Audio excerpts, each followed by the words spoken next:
War ಜೋರಾಗಿದೆ. ಅವ್ರೊಂದು ಹೇಳಿಕೆ ಕೊಡ್ತಾರೆ, ಇವರೊಂದು ಹೇಳಿಕೆ ಕೊಡ್ತಾರೆ. ಅವರು ನಾನು ಬೇರೆ ಅರ್ಥದಲ್ಲಿ ಕೊಟ್ಟೆ ಅನ್ನುವಂತಹದ್ದನ್ನ ಸುದೀಪ್ ಅವರು ಸ್ಪಷ್ಟನೆ ಕೊಡ್ತಾರೆ. ದರ್ಶನ್ ಅವರು ಅವರ ಫ್ಯಾನ್ಸ್ ಮತ್ತೊಂದು ತರದ್ದು ಅದನ್ನ ಕ್ರಿಯೇಟ್ ಮಾಡ್ಕೊಂಡಿದ್ದಾರೆ. ಒಂದ್ ಹಂತಕ್ಕೆ ಫ್ಯಾನ್ಸ್ ಅನ್ನುವಂಥದ್ದು ಜೊತೆಗೆ ಹೋಗ್ಬೇಕಾಗಿದ್ದಂತಹದ್ದು ಈಗ ದೊಡ್ಡ ಮಟ್ಟಿನ ಗಲಾಟೆ ಗದ್ದಲಗಳು ಸೋಷಿಯಲ್ ಮೀಡಿಯಾದಲ್ಲಿ ಶುರುವಾಗಿದೆ. ನಿಮ್ಮ ಅಭಿಪ್ರಾಯ? ಫ್ಯಾನ್ಸ್ಗಳಿಂದ ಹೀರೋಗಳ ಡ್ಯಾಮೇಜ್ ಆಗ್ತಾ ಸರ್, ಇದೇನಾಗಿದೆ ಅಂತಂದ್ರೆ ಫಸ್ಟ್ ಆಫ್ ಆಲ್ ನಮಗೆ ಇದೇನೋ ಕರ್ನಾಟಕದಲ್ಲಿ ಆಗ್ತಾ ಇರೋದು ಒಂದು ಹೊಸ ಇಶ್ಯೂ ತರೋದು ಅಥವಾ ಏನೋ ಸಿನಿಮಾ ನಮ್ಮ ಚಿತ್ರರಂಗದಲ್ಲಿ ಆಗ್ತಿರೋದು ಅಂತಲ್ಲ. ಇದು ಇಂಡಿಯನ್ ಲೆವೆಲಲ್ಲಿ ಎಲ್ಲ ಇಂಡಸ್ಟ್ರಿನಲ್ಲೂ ಇದೆ. ನೀವು ತೆಲುಗುಗೆ ಹೋದ್ರೆ ಇದಕ್ಕಿಂತ ವರ್ಸ್ಟ್ ಲೆವೆಲಲ್ಲಿ ಇದೆ, ತಮಿಳಿಗೆ ಹೋದ್ರೆ ಇನ್ನೂ ಹಂಗಿದೆ. ಸೊ ಹಾಗಾಗಿ ಒಂದೇನು ಅಂತಂದ್ರೆ ಈಗ ಕೆಲವು ಕಮೆಂಟ್ಸ್ ಬರುತ್ತೆ ಅಂತ ಹೇಳ್ತೀವಿ, ನೆಗೆಟಿವ್ ಕಮೆಂಟ್ಸ್ ಬರುತ್ತೆ. ಯಾರೇ ನೀವೇ ಒಂದು ಪೋಸ್ಟ್ ಹಾಕಿ ಮೇಡಮ್, 10ರಲ್ಲಿ 1 ನೆಗೆಟಿವ್ ಕಮೆಂಟ್ಸ್ ಬಂದೇ ಬರುತ್ತೆ. ಅವ್ರು ನಿಮ್ಮ ಫ್ಯಾನು ಇನ್ನೊಂದು ಅಲ್ಲ. ಸೊ ಹಾಗೆ ಕೆಲವರ ತುಂಬಾ ಮಿನಿಮಲಿಸ್ಟಿಕ್ ಜನರದ್ದು ಆ ಥರದ ಒಂದು ಮೈಂಡ್ ಸೆಟ್ ಇದೆ.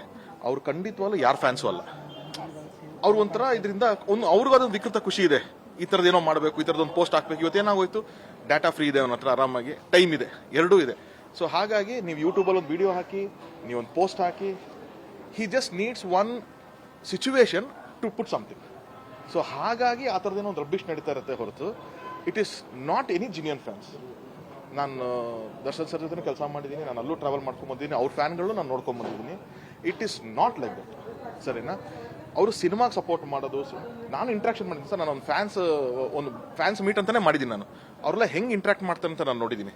ಎಷ್ಟು ಚೆನ್ನಾಗಿ ಮಾತಾಡ್ತಾರೆ. ಅವ್ರಿಗೆ ಪೂರ್ತಿ ಅವ್ರ ಕಾನ್ಸಂಟ್ರೇಷನ್ ಸಿನಿಮಾ ಹೆಂಗೆ ಚೆನ್ನಾಗಿ ಮಾಡಬೇಕು, ಪಬ್ಲಿಸಿಟಿ ಹೆಂಗೆ ಮಾಡಬೇಕು ಅನ್ನೋ ಥಾಟ್ ಪ್ರೊಸೆಸ್ ಎಲ್ಲ ಇರ್ತಾರೆ. ಈ ಕಡೆ ನಾನು ಸುದೀಪ್ ಸರ್ ಜೊತೆ ಅವಾಗೆಲ್ಲ ಕೆಲಸ ಮಾಡಿದ್ದೀನಿ, ಒಡನಾಟ ಇಟ್ಕೊಂಡಿದ್ದೀನಿ, ನಾನು ಅಲ್ಲೂ ನೋಡಿದ್ದೀನಿ. ಸೊ ಹಾಗಾಗಿ ಇದು ದರ್ಶನ್ ಸುದೀಪ್ ಸರ್ ಅಷ್ಟೇ ಅಲ್ಲ, ಯಾರೇ ಆಕ್ಟರ್ಸ್ ಆಗಿದ್ರು ಕೂಡ ನಾನು it is not their fans. ನಿಮ್ಗೆ ಆ ಥರದೊಂದು ಏನು ಹೇಳ್ತಾರೆ, ಫಾಕ್ಸ್ ಇನ್ ಶೀಪ್ಸ್ ಡ್ರೆಸ್ ಅಂತ ಹೇಳ್ತಾರಲ್ಲ, ಹಾಗೆ ಆ ಥರದ್ದು ಯಾರೋ ಮಾಡ್ತಿರ್ತಾರೆ. ಅದು ಓವರ್ ದಿ ಇದು ಜಾಸ್ತಿ ಆಗಿ ಕಾಂಟ್ರವರ್ಸಿಸ್ ಕ್ರಿಯೇಟ್ ಆಗ್ತಾರೆ. ಪೈರಸಿ ವಿಚಾರಕ್ಕೆ ಬಂದಾಗ ಸುದೀಪ್ ಅವರು ಮಾತ್ರ ಥ್ರೆಟ್ ಆಗುತ್ತೆ ಅಂತ ಆಕ್ಚುಲಿ ಪೈರಸಿ ಬಗ್ಗೆ ಹೆಚ್ಚು ಮಾತಾಡೋರು ಇಲ್ಲ ಸರ್. ಅಂದ್ರೆ it is about voicing out sir, it is about voicing out. ನಾನು ಅದನ್ನ ಹೇಳಕ್ ಬರ್ತೀನಿ. ಅಂದ್ರೆ ಸುದೀಪ್ ಸರ್ ಸಿಕ್ಕಂತ ವೇದಿಕೆನೇ ಅದನ್ನು ಯುಟಿಲೈಸ್ ಮಾಡ್ಕೊಂಡು ಹೇಳಿದ್ದಾರೆ. ಬಟ್ ಎಲ್ಲಾ ಆಕ್ಟರ್ಸ್ಗೂ ಅದ್ರ ಬಗ್ಗೆ ಕನ್ಸರ್ನ್ ಇದೆ. ಈಗ ಫಾರ್ ಎಕ್ಸಾಂಪಲ್ ನಾನು ಮೊನ್ನೆ ಸುದೀಪ್ ಸರ್ ಇಂಟರ್ವ್ಯೂ ನೋಡಿದಾಗ ಅನ್ಸಿದ್ದೇನೆಂದ್ರೆ, ಅವ್ರು ಹೆಂಗ್ ವಾಯ್ಸ್ ಔಟ್ ಮಾಡ್ತಿದ್ದಾರೆ, ಬಹುಶಃ ಹಂಗೇನೆ ಎಲ್ಲಾ ಆಕ್ಟರ್ಸು ಒಂದ್ಸತಿ ಅಂದ್ರೆ ನಮ್ಮ ಸ್ಕೂಲಲ್ಲಿ ಹೇಳ್ಕೊಟ್ರೆ ಗೊತ್ತಾ ಸರ್, 1 ಕಡ್ಡಿ ಇದ್ರೆ ಮುರಿಬಹುದು, 10 ಕಡ್ಡಿ ಇದ್ರೆ ನಿಮಗೆ ಒಟ್ಟಿಗೆ ಮುರಿಯಕ್ಕಾಗಲ್ಲ ಅಂತಂತ. ಸೊ ಹಂಗೆ ಎಲ್ಲಾ ಕಲಾವಿದರು ಸೇರ್ಕೊಂಡು ಗೌರ್ಮೆಂಟ್ ಆಗಿರ್ಲಿ ಅಥವಾ ಪೊಲೀಸ್ ಡಿಪಾರ್ಟ್ಮೆಂಟ್ ಆಗಿರ್ಲಿ ಎಲ್ಲ ಒಂದ್ ಕಡೆ ಸೇರಿ ಒಂದು ಕಂಪ್ಲೇಂಟ್ ಕೊಟ್ಟಾಗ, ಮೊನ್ನೆ 1 ತಿಂಗಳ ಹಿಂದೆ ನೀವು ನೋಡಿದ್ರೆ ಹೈದರಾಬಾದ್ ಅಲ್ಲಿ ಒಬ್ಬ ಪೈರಸಿ ಮಾಡ್ತಿದ್ದವನ್ನ ಅರೆಸ್ಟ್ ಮಾಡ್ತಾರೆ. ಬೊಮ್ಮ ರವಿ ಅಂತ ಅನ್ನೋ ವ್ಯಕ್ತಿನ ಅರೆಸ್ಟ್ ಮಾಡ್ತಾರೆ. ಯಾಕೆ ಅಂತಂದ್ರೆ ಇಡೀ ಚಿತ್ರರಂಗ ನಿಂತ್ಕೊಂತಲ್ಲಿ, ಸರ್ ನಮ್ಗೆ ತೊಂದರೆ ಆಗ್ತಿದೆ ಪೈರಸಿಯಿಂದ, ಒಂದು ಶೋಗೆ ಹಿಂಗೆ ಆಚೆ ಬಿಡ್ತಿದ್ದಾನೆ ಅಂತ ನಿಂತ್ಕೊಂಡಾಗ ಪೊಲೀಸ್ ಡಿಪಾರ್ಟ್ಮೆಂಟ್ ಅವ್ರ ಎಲ್ಲ ಎಫರ್ಟ್ಗಳು ಹಾಕಿ ಅವನೊಬ್ಬನ ಹಿಡಿತಾರೆ. ಅವನು ಸಿಗದೇ ಇಲ್ಲ ಅಂತಿತ್ತು, ಓಪನ್ ಚಾಲೆಂಜ್ ಅಲ್ಲಿ ಇತ್ತಿದ್ದು, ಅವನನ್ನ ಹಿಡಿದ್ರು. ಹೆಂಗ್ ಹಿಡಿದ್ರು ಸರ್, ಅದು ಚೂರ ಆ ಒಂದು ಪ್ರೆಷರ್ ಬಿಲ್ಡ್ ಆಗುತ್ತೆ. ಯಾಕಂದ್ರೆ ಎಲ್ಲಾ ಡಿಪಾರ್ಟ್ಮೆಂಟ್ಗೂ ಚಿತ್ರರಂಗ ಒಂದೇ ಅಲ್ವಲ್ಲ ಸರ್, ಅವ್ರಿಗೆಲ್ಲಾನು ಇದೆ ನೋಡ್ಬೇಕಾಗಿರೋದು. ಸೊ ನಮ್ಮ ಇದನ್ನ ನಾವೇ ಹೇಳ್ಕೋಬೇಕು. ಸೊ ಹಂಗೇನೋ ಆದ್ರೆ ಬಹುಶಃ ಇಲ್ಲೂ ಸ್ಟಾಪ್ ಆಗುತ್ತೆ ಅನ್ಸುತ್ತೆ. ಸೊ ಒಂದು ವಾಯ್ಸ್ ಜೊತೆಗೆ ಎಲ್ಲಾ ವಾಯ್ಸ್ಗಳು ಸೇರ್ಕೊಂಡ್ರೆ ಇನ್ನೂ ಬೆಟರ್ ಆಗ್ಬೋದು. ಸುದೀಪ್ ಅವರ ಹೇಳಿಕೆನ ವಿಜಯಲಕ್ಷ್ಮಿ ಅವರು ತಪ್ಪಾಗಿ ಅರ್ಥೈಸ್ಕೊಂಡ್ರು, ಹಾಗಾಗಿನೇ ಇದಾಯ್ತಾ ಇಷ್ಟೊಂದು ಗದ್ದಲಗಳು, ಫ್ಯಾನ್ಸ್ ಬಹಿರಂಗ ಹೇಳಿಕೆಗಳು, ಅವ್ರಿಗೆ ಇವ್ರಿಗೆ ಬೈಯೋದಾಯ್ತಾ ಅನ್ನುವಂಥದ್ದು ತಪ್ಪಾಗಿ ಅರ್ಥ ಆಯ್ತಾ? ಈಗ ಬೆಂಗಳೂರಲ್ಲಿ ಒಬ್ರು ಇರ್ತಿರ್ಲಿಲ್ಲ, ಇವತ್ತು ಅವ್ರು ಮಾತಾಡ್ತಾ ಇದ್ದಾರೆ ಅಂತ ಈ ಹೇಳಿಕೆಗಳು ಕೆಲವೊಂದ್ ಕಡೆ ಫ್ಯಾನ್ಸ್ ಗಳ ನಡುವೆ ಜಗಳ ಆಗುತ್ತೆ. ಅದೇ ಸರ್, ಇದು ಅಗೇನ್ ಸರ್ ಹಿಂಗಾಗತ್ತೆ ಅಂತಂದ್ರೆ ಇಂಗ್ಲಿಷಲ್ಲಿ ಒಂದು ಮಾತು ಹೇಳ್ತಾರೆ, ನಿಮಗೆ ನಾನೇನ್ ಹೇಳ್ತಿದ್ದೀನಿ ನಾನು ಅದಕ್ಕಷ್ಟೇ ರೆಸ್ಪಾನ್ಸಿಬಲ್, ನೀವೇನು ಅರ್ಥ ಮಾಡ್ಕೊಂತಿದ್ದೀರಾ ಅದಕ್ಕೆ ನಾನು ರೆಸ್ಪಾನ್ಸಿಬಲ್ ಅಲ್ಲ ಅಂತ.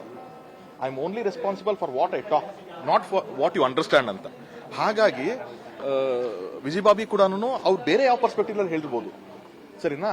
ಕೋಇನ್ಸಿಡೆನ್ಸ್ಲಿ ಹಿಂದಿನ ದಿವಸ ಅದಾಗಿರೋದಕ್ಕೂ ನೆಕ್ಸ್ಟ್ ದಿವಸ ಅವ್ರ ಈವೆಂಟ್ ಆಗಿರೋದಕ್ಕೂ ಹುಬ್ಳಿ ಈವೆಂಟ್ ಕೂಡ ಪ್ಲಾನ್ ಇರಲಿಲ್ಲ, ಅದು ಒಂದು ವಾರದಿಂದನೂ ಹೇಳ್ಕೊಂಡ್ ಬಂದಿದ್ದಾರೆ ನಡೆಯುತ್ತೆ ಅಲ್ಲಿ ಅಂತ. ಅಂಡ್ ಬಾಬಿದು ಥಿಯೇಟರ್ ಟೂರ್ ಕೂಡ ಅದನ್ನು ಪ್ಲಾನ್ ಆಗಿತ್ತು ಮುಂಚೆನೆ. ಸೊ 2 ಸಿಚುವೇಶನ್ ಹಿಂದೆ ಮುಂದೆ ಬಂದು ಬಹುಶಃ 2 ಸ್ಟೇಟ್ಮೆಂಟ್ ನ ರಾಂಗ್ ಕನೆಕ್ಟ್ ಕೂಡ ಆಗಿರ್ಬೋದು. ಅದು ಇಬ್ರು ನೀವು ಅದರಲ್ಲಿ ಸುದೀಪ್ ಸರ್ ಜಸ್ಟಿಫಿಕೇಶನ್ ಕೊಟ್ಟೇ ಬಿಟ್ರು, ನಾನು ಏನು ಕೇಳಿದೆ ಅಂತ ಅಂದ್ಬಿಟ್ಟು ಅಂತ. ಸೊ ಮೇ ಬಿ ಅವ್ರು ಕೂಡ ಅವ್ರದ್ದೊಂದು ಜಸ್ಟಿಫಿಕೇಶನ್ ಇರುತ್ತೆ. Let us not miss interpret ಅಂತ ಹೇಳ್ತಾ ಇರೋದು. ಅದು ಮೇ ಬಿ ಈ ತರ ನಾವು ಇನ್ನೊಂಚೂರು ಸೆನ್ಸಿಬಲ್ ಆಗಿ ಮೀಡಿಯಾದವರೆಲ್ಲ ಸೇರ್ಕೊಂಡು ನಾವು ಹಿಂಗಲ್ಲ ಅಂತಂದ್ರೆ ಬಹುಶಃ ಅದು ಬಿಟ್ಟು ಮುಂದಕ್ಕೆ ಹೋಗ್ಬಿಡ್ತಾರೆ ಅಂತ ನಾನು feel. Thank you so much. ನಿರ್ಭೀತ, ನಿಷ್ಪಕ್ಷಪಾತ, ವಿಶ್ವಾಸಾರ್ಹ ಸುದ್ದಿಗಳಿಗೆ ಮತ್ತೊಂದು ಹೆಸರಾಗಿರೋ ನ್ಯೂಸ್ 18 ಕನ್ನಡ ಈಗ ಆಪ್ನಲ್ಲೂ ಲಭ್ಯ ಇದೆ. ದಯವಿಟ್ಟು ಇಲ್ಲಿರೋ QR ಕೋಡ್ ಅನ್ನ ಸ್ಕ್ಯಾನ್ ಮಾಡಿಕೊಂಡು ಆಪ್ ಡೌನ್ಲೋಡ್ ಮಾಡೋದಕ್ಕೆ ಮರಿಬೇಡಿ. ನಿಮ್ಮ ಬೆಂಬಲ ಹೀಗೆ ಸದಾ ನಮ್ಮೊಂದಿಗಿರಲಿ. ಧನ್ಯವಾದ.